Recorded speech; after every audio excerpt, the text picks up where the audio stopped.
사람은 잊어도 하나님은 잊지 않습니다. 사람은 은혜도 잊어버리고 약속도 잊어버리고 철석같이 약속해도 사람은 잊어버리지만 우리 하나님은 한번 약속한 것은 절대 잊지 않고 하나님의 약속은 영원히 변하지 않습니다. 오늘 우리가 요셉의 상황을 보면은 요셉은 17살 때 형들의 미움을 받아서 상인에게 팔리게 되죠. 그래서 하루아침에 억울한 누명을 쓰고 노예가 되고 노예로 끌려가 또 억울한 누명을 쓰고 감옥에 갇히게 되는 계속에 어떻게 보면 억울한 누명을 쓰고 감옥 생활을 하죠. 이 모든 것들이 어떻게 보면은 요셉은 아버지의 사랑도 받았고 하나님의 사랑도 받았고 하나님의 축복도 받았고 그런데 계속해서 이 문제와 어떤 고통이 이 요셉을 떠나지 않고 계속해서 지금 오고 있는 것을 우리가 볼 수 있죠. 그래서 감옥에 갇혀가지고 감옥에서도 열심히 감옥에서 성실하게 일을 하고 있는 중에 술 맡은 관원장과 떡 맡은 관원장이 둘 다 모함을 받고 들어와가지고 둘 중에 이제 한 사람은 모함을 받은 거고 한 사람은 이제 죄인이요. 둘 다 들어온 거예요. 둘 다 들어왔는데 둘 다 꿈을 꾼 거예요. 밤에 꿈을 꿨는데 둘이서 꿈을 꾸고서 막 근심을 하고 있는 거예요. 그때 요셉이 왜 그렇게 근심을 하고 계십니까? 하고 물어봤더니 어젯밤에 내가 꿈을 꿨는데 도무지 이 꿈이 무엇인지 모르겠다고 그렇게 이제 말하니까 요셉이 그러면 얘기를 해보세요. 그러면 제가 꿈을 해석해 드리다. 이렇게 해서 이 술 관원장과 떡 관원장이 꾼 꿈을 갖다가 요셉한테 얘기했더니 요셉이가 술 맡은 관원장과 떡 맡은 관원장의 꿈을 해석해 주는데 술 맡은 관원장은 복직될 것이고 떡 맡은 관원장은 죽게 될 것이다. 이렇게 정확하게 이제 이 해석을 꿈을 해석을 해주는 것을 봅니다.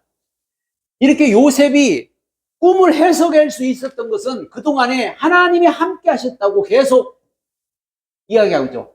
감옥에 가도 하나님이 함께 하셨고 노예로 끌려가도 하나님이 함께 하셨고 어디를 가든지 하나님이 요셉과 함께 했더라. 이렇게 이제 얘기를 하고 있죠. 그래서 요셉이 꿈을 해석해 준 그대로 요셉의 꿈 해석대로 이제 이루어졌어요. 그래서 술 맡은 관원장은 복직이 되고 떡 맡은 관원장은 사형을 당하게 되죠. 그때 술 맡은 관원장에게 요셉이가 자기 사정을 다 얘기합니다. 제가 이런 일이 있어가지고 이러이러한 억울한 누명을 쓰고 이렇게 지금 감옥에 들어와 있습니다. 당신이 복직이 되면 꼭 이것을 좀 기억해 주시고 저를 좀 여기서 감옥에서 좀 끌어내 주세요. 풀어줘요. 저는 억울한 누명을 쓰고 지금 이곳에 왔습니다 하고 부탁을 철저히 하고 또 술 맡은 관원장도 알았어. 내가 나가서 복직되면 너의 억울함을 내가 풀어주고 너를 감옥에서 이제 나오게 해줄 거야 하고 철석같이 약속을 하고서 나갔는데 2년 동안 잊어버린 거예요. 이 술 맡은 관원장도 약속을 까맣게 잊어버리고 벌써 2년이 흘렀다고 오늘 그렇게 말하고 있죠. 자, 왜 이렇게 했냐? 이게 바로 하나님의 계획이었다는 거죠. 하나님 계획. 우리가 여기서 볼 수 있는 게 뭐냐면은 애굽의 어떤 관리가 되기 위해서는 30살이 돼야 관리가 됩니다. 30살. 그러니까는 아직 요셉이가 30살이 안 됐어. 2년이 지나야 30살이에요. 그러니까는 이때 나와도 안 돼. 그러니까 2년 동안을 더 감옥에 있게 만들었어. 그래서 딱 30살이 되니까 이제 2년 후에 감옥에서 나올 수 있는 길을 또 하나님이 예비하는 겁니다. 그러니까 우리가 여기서 보면은 모든 것들이 하나님의 계획대로 하나님 뜻대로 다 되어가는 거예요. 인간이 왜 이렇게 안 될까? 인간들이만 왜 이렇게 꼬일까? 그러지만은 결국은 하나님의 계획대로 되는 거예요. 30살에 나와야만이 애굽의 국무총리가 될 수 있거든요. 그러니까 딱 30살에 만 2년 후에서 이제 하나님이 어떤 사건 하나 만드는데 바로왕이 꿈을 꾼 거예요. 이번에는 바로왕이 꿈을 꿨는데 도무지 무슨 꿈인지 알지 못해서 모든 술객들, 박사들 다 불러놓고 꿈을 해석하라고 그러는데 아무도 이 꿈을 해석할 수가 없는 거예요. 아무도. 그래서 이 바로왕이 꿈을 꿨는데 무슨 꿈을 꿨느냐?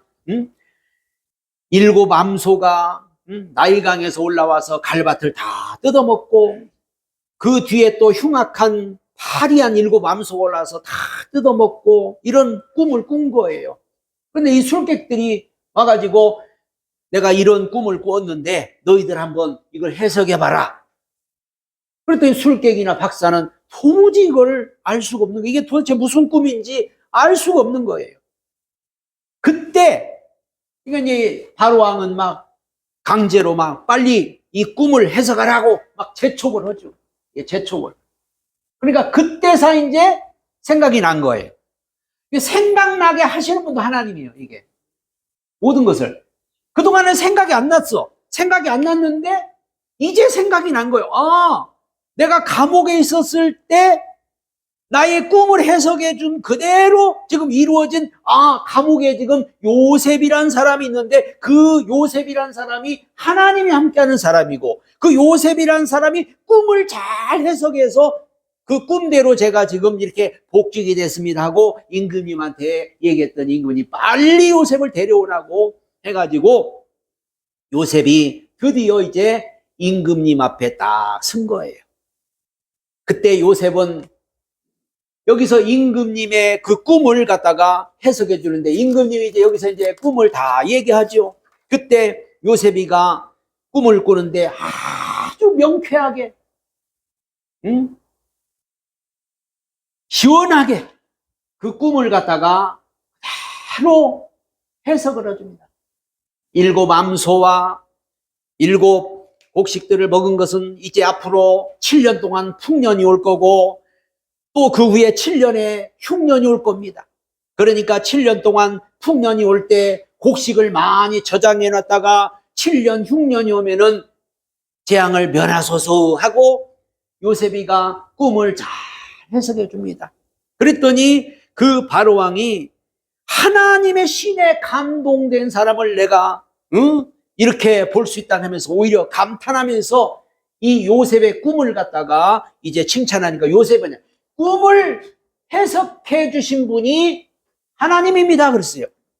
제가 뭐 잘나서 그런 게 아니고 제가 똑똑해서 그런 게 아니라 제가 뭐 대단해서가 아니라 이 꿈을 해석할 수 있는 분은 하나님입니다. 하나님께서 이 꿈을 해석해 주셨고 하나님께서 반드시 속히 될 일이라고, 속히 될 일. 반드시 이 일은 이루어질 겁니다. 반드시 이건 될 겁니다 하고 이제 요셉이가 꿈을 해석을 해줬습니다. 근데 그때 이제 꿈만 해석해 준 게 아니에요. 요셉은 꿈만 해석해 준 게 아니에요. 꿈만 말한 게 아니에요. 꿈을 해석해 준 다음에 어떻게 해라고, 이렇게 하라고까지 대비책까지도 알려주는 것을 우리가 볼 수 있죠. 이런 일이 꼭 있을 겁니다. 그러니까 이렇게 하세요. 자, 사람이 이 말을 듣고 실천 안 해버리면은 아무 소용이 없는 거예요. 하나님의 말씀은 그래요. 하나님의 말씀은 우리에게 경고만 하는 게 아니에요. 하나님 말씀은 경고도 하지만은 이런 일이 있으니까 이렇게 하라.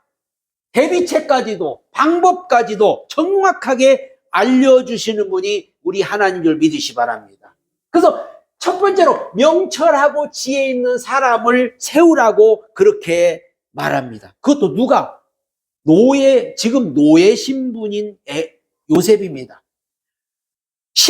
노예인 신분이 왕한테 하는 말이 명철하고 지혜 있는 사람을 세우소서. 그래서 이 땅을 관리하게 하소서. 이렇게 지금 말을 하는 거예요. 이 바로왕이 교만한 왕이었다면요, 니까짓 게 뭔데? 니까짓 게 뭔데 나더러 내가 그러면 무능하다는 거냐? 하고 이렇게 할 수가 있잖아요. 아니, 지금 감옥에서 바로 나온 죄수의 신분이요. 요셉은 지금 노예, 죄수 신분이요. 그 죄수의 신분을 온 이 요셉이가 임금님한테, 이때 애굽의 임금은요, 세계 최고의 임금입니다. 그런 임금한테 당당하게 명철하고 지혜 있는 사람을 세우세요. 이렇게 말한 거예요. 그런데 이 말을 들은 왕과 신하들이요, 그거를 좋게 여겼다고 했어요. 그래서 그 말을 듣고 32절에 보니까는 바로께서 꿈을 2번 겹쳐 주신 것은 하나님 일을 정하신 속행하리라. 이제 바로께서 명철하고 지혜 있는 사람을 택하여 애굽 땅을 치리하게 하시고, 바로께서는 또 이같이 행하사 국중에 여러 관리를 두어 그 7해 풍년에 애굽 땅에 5분 일을 거두되 그 관리로 장차 온 풍년에 모든 곡물을 거두고 곡물을 바로의 손에 돌려 양식을 위하여 각성에 비치하게 하소서 하면서 이제 대비책을 말했더니 37절에 바로와 그 모든 신하가 이 일을 좋게 여긴지라. 그때 당시 관리들도 다 똑똑하고 훌륭한 정치인들, 훌륭한 박사들, 훌륭한 사람들이 많은 앞에서 요셉이가 이렇게 하세요, 이렇게 하세요, 명철하고 지혜 있는 사람 세우세요, 풍년 때 세금을 더 5배나 더 거두세요. 이 말을 누가 듣겠어요? 요즘 같은 아무도 안 듣죠. 그런데 오늘 요셉이가 말하는데 그 신하들과 모든 백성들이 다 거기 임금님이라 다 그 말을 좋게 여기는 거예요. 아니, 세금을 많이 거두라는데, 세금을 5배나 거두라는데, 명철하고 지혜 있는 사람을 갖다가 세우라는데,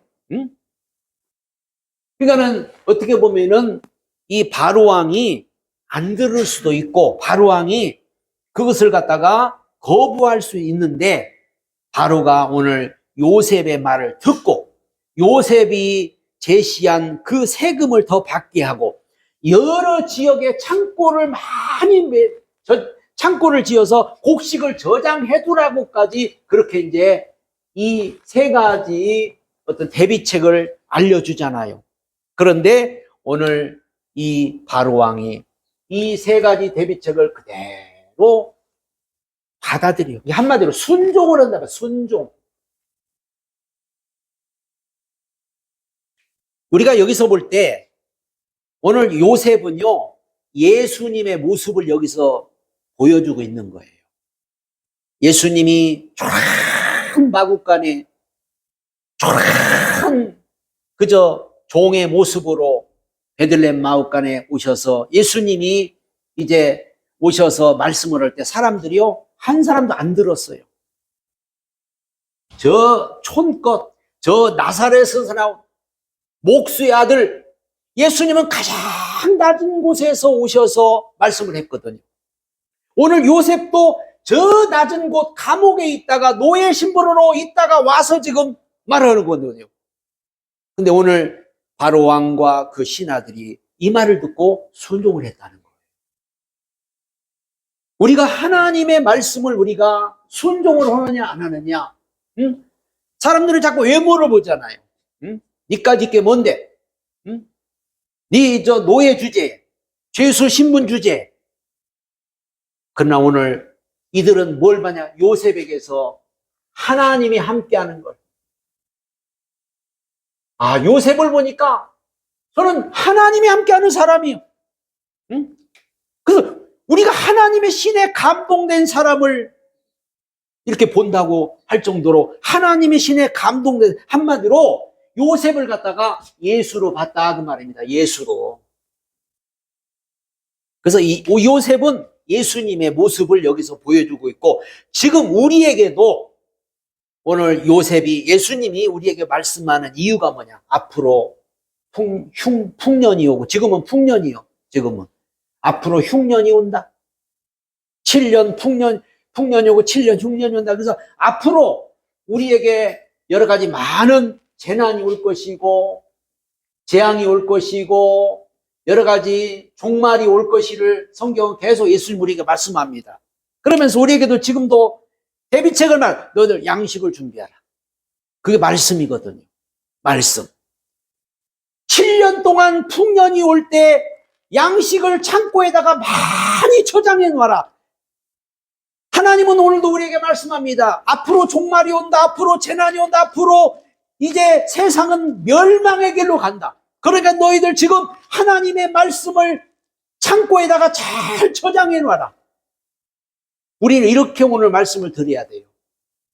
결국은 7년 흉년이 찾아왔어요.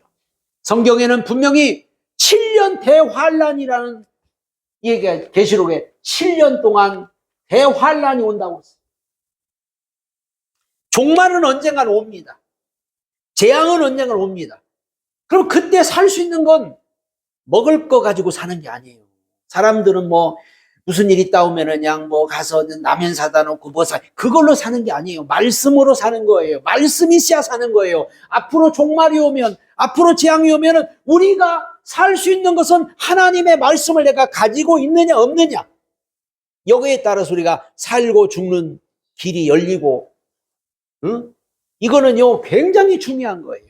응? 밥만 먹은다고 사는 게 아니잖아요. 말씀이 있느냐 없느냐에 따라서 하나님의 말씀을 우리가 잘 저장해 놓고 하나님 말씀을 잘 붙들고 있으면은 흉년이 오든지 재앙이 오든지 흉년이 오든 끝도 없잖아요. 창고에 곡식이 지금 저장돼 있으니까 7년 흉년 동안에 그 저장해 놓은 것을 먹을 수가 있는 거예요. 이것처럼 우리도 항상 그래서 성경에는 편안할 때 조심하라. 편안하고 안전할 때 너희들 준비하라. 기도하라. 예비하라. 응? 어느 때 어느 시에 재난이 닥칠지 모른다고 그렇게 성경은 말씀하고 있습니다. 마태복음 16장에 보니까 예수님께서 대답해 이르시되 너희가 저녁에 하늘이 붉으면 날이 좋겠다 하고 아침에 하늘이 붉으면 오늘은 날이 굳겠다 하니 너희가 날씨는 분별할 줄 알면서 시대의 표적은 분별할 수 없느냐. 응? 천기는 분별하면서 어찌 이 시대의 표적은 분별할 수 없느냐. 아모스 8장에 분명히 그랬어요. 날이 이를지라 내가 기근을 땅에 보내리니. 기근을 보낸다. 기근, 영적 기근입니다. 양식이 없어 주림이 아니고 물이 없어 가람이 아니고 여호와의 말씀을 듣지 못한 기갈이라. 사람이 이 바다에서 저 바다까지 북쪽에서 동쪽까지 비틀거리며 여호와의 말씀을 구하려고 돌아다녀도 얻지 못하리니 그날에 아름다운 처녀와 젊은 남자가 다 같이 쓰러지리라. 마지막 때 말씀 못 들어서 죽는 거고 마지막 때 말씀 없어서 우리가 못 사는 거예요. 돈 없어 못 사는 게 아니고 먹을 거 없어 못 사는 게 아니에요. 하나님 말씀 없으면은 살 수가 없는 시대가 마지막 시대인 줄로 믿으시 바랍니다. 왜 사람들은 눈에 보이는 것만 가지고 살라고 그래요. 뭐 돈 있으니까 살고 뭐 먹을 거 있으니까 살고 응? 사람이 60만 있으면 그러죠. 우리는 60만 있는 게 아니고 영혼을 가진 존재이기 때문에 하나님의 말씀이 우리를 지켜줍니다. 지금까지 우리가 살아온 것도 하나님 말씀 때문에 살아온 거예요. 지금까지도 하나님이 말씀이 우리를 붙잡아 주셨고 하나님의 말씀 우리를 여기까지 인도했고 하나님의 말씀 우리를 책임지고 있는 거예요. 그 때문에 오늘 요셉이 말한 것처럼 양식을 잘 저장해 놔야 돼요. 말씀을 잘 저장해 놔야 돼요. 우리가 세상 살아갈 때도 그러잖아요. 말씀이 딱 있는 사람은요, 막 어려운 일이 오면은 막 걱정하고 근심하고 두려움보다 말씀이 딱 생각나서 너는 두려워 말아라. 너는 놀라지 말아라. 내가 너와 함께 하리라. 내가 너를 지켜주리라. 말씀 있으면 든든한 거예요. 근데 말씀이 없는 사람은 이러다 나 죽는 거 아니야? 이러다 나 잘못되는 거 아니야? 이러다 나 망하는 거 아니야? 하고 막 불안하고 두렵고 그런데 말씀 있는 사람은 걱정이 안 돼. 걱정 없어. 하나님이 다 도와주실 거야. 하나님이 다 책임지실 거야. 요셉이 그랬잖아요. 요셉이 계속 어려움을 당하고 요셉이 그렇게 억울한 일을 당해도 요셉은 하나님 말씀만 딱 붙들고 있으니까 막 감옥에 가서도 막 즐겁고 막 노예로 가도 막 즐겁고 편안한 거예요. 왜? 말씀이 있으니까. 오늘 우리가 살 수 있는 것은 하나님의 말씀이 있어야 되는 줄로 믿습니다. 자, 요셉은 애굽의 국무총리가 됩니다. 애굽의 국무총리가 된 것은 성공했다는 얘기가 아니에요. 애굽의 국무총리가 된 것은 바로 온 세상을 살리기 위한 그런 하나님의 방법이었어요. 온 세상을 살리기 위해서 애굽의 국무총리가 된 것이지 야, 노예가 갑자기 그냥 국무총리가 됐으니까 완전히 성공했네? 그거 얘기가 아니란 말이에요. 요셉은 세상을 살릴 예수 그리스도라고 우리가 얘기했어요. 예수 그리스도의 모습으로 요셉은 여기서 지금 나타나고 있는 겁니다. 그래서 온 세상을 살릴 수 있는 분은 예수 그리스도밖에 없습니다. 요셉은 바로 예수 그리스도처럼 이 땅에 세상을 살리러 오신 분이에요. 고린도서 2장에 보면은 하나님이 자기를 사랑하는 자들을 위해 예비하신 모든 것은 눈으로도 보지 못하고 귀로도 보지 못하고 듣지 못하고 마음으로도 생각지 못한 것 같으니라. 오직 하나님이 성령으로 이것을 우리에게 보이셨다. 성령으로 보이셨다. 육에 속한 사람은 하나님의 성령의를 받지 아니하나니 저에게는 미련함이라. 그러나 영적으로라야 이런 걸 분별할 수 있다. 그렇게 말했어요. 우리는 영적인 눈으로 봐야 됩니다. 요셉이 애굽의 국무총리가 된 것은 온 세상을 살리기 위해서 우리의 왕으로 오신 거고, 총리직에 예수님이 요셉이가 이제 총리직에 오늘 오르게 됐죠. 하루아침에 보세요. 노예였습니다. 죄수였습니다. 어제까지만 해도 노예였고 죄수는 하루아침에 국무총리가 돼버려요. 이건 있을 수가 없는 거죠. 그런데 오늘 하나님은 이 요셉을 갖다가 신분을 완전히 바꿔줘 버립니다. 왜? 사명 때문에. 사명. 이 한마디로 국무총리가 됐다는 것은 요셉에게 사명을 주었다. 이렇게 말해요. 사명을. 노예로 팔려가지고 13년 동안을 고생을 하고 13년 동안 힘든 세월을 보냈지만 결국은 하나님은 요셉을 세워서 이제 온 세상을 살릴 수 있는 그런 직분을 오늘 요셉에게 주는 거예요. 우리도 마찬가지. 우리도 하나님께서 우리를 마귀의 노예였고 세상에서 우리도 죄 가운데 죽어있던 우리 영혼을 살려서 하루아침에 여러분 하나님의 자녀가 됐고 하루아침에 우리도 하늘나라의 백성이 된 줄로 믿습니다. 그렇게 바로 예수 믿으니까 하루아침에 신분을 바꿔주고 신분을 통해서 하나님이 이렇게 역사하고, 그 다음에 애굽의 전권을, 바로왕이 그랬잖아요. 바로왕이 내가 너에게 모든 전권을 다 위임한다. 그래서 임금님과 같은 그런 마차를 주고 옷을 입히고 금수레에 또 거기 여러 가지 많은 것을 다 주면서 그러잖아요. 40절에 너는 내 집을 치리하라. 내 백성이 다 내 명을 복종하리니 나는 너보다 높음이 보좌뿐이다. 바로가 또 요셉에게 이르되 내가 너로 애굽 온 땅을 총리하게 하노라고 자기 인장반지 이걸 빼어 요셉의 손에 끼우고 그에게 세마포옷을 입히고 금사슬을 목에 걸고 자기가 있는 버금가는 수레를 그에게 태우매. 한마디로 그냥 왕이 된 거예요. 애굽 왕의 왕처럼. 이제 요셉이가 모든 것을 다스리는 왕이 됐죠. 한마디로 통치자가 된 거예요. 통치자. 온 세상을 통치하는 통치자. 그래서 온 세상을 통치하는 분은 이분은 바로 예수 그리스도. 예수님만이 온 세상을 다스리고 예수님만이 온 세상을 통치하는 분인 줄 믿습니다. 그래서 오늘 요셉은 예수님처럼 온 세상을 통치하고 모든 권세를 다 가졌고 모든 명예를 다 가졌고 모든 것을 왕의 그 인장반지까지 가졌기 때문에 한마디로 이제 요셉이가 왕 같은 거예요. 요셉이가. 이게 바로 하나님이 하신 일입니다. 하나님께서 요셉을 이렇게 하셨듯이 하나님이 독생자 예수를 이 땅에 보내가지고 예수를 통해서 온 세상을 다 구원하기 위한 하나님의 계획인 것처럼 오늘 요셉을 들어서 이 애굽과 온 세상을 다 구원하게 하는 그런 일을 지금 하나님이 하시는 거예요. 그래서 또한 요셉의 고난과 결혼을 여기서 이제 말씀하는 이유는 요셉이 이름을 바꾸자. 이름 사브낫 바네아라는 이름으로 사브낫, 이제 노예 신분이 아니라 이제 온 세상을 너는 살리는 사람이다. 사브낫 바네아라는 이름을 줘. 세상의 구원자라는 뜻이네. 너는 사브낫 바네아. 세상의 구원자라는 거예요. 구원자. 그리고 제사장 딸하고 결혼을 시킵니다. 제사장 딸. 제사장 딸하고 결혼시킨 것은 신분을 갖다가 완전히 이제 상승시켜주고 신분을 바꿔주죠. 이제는.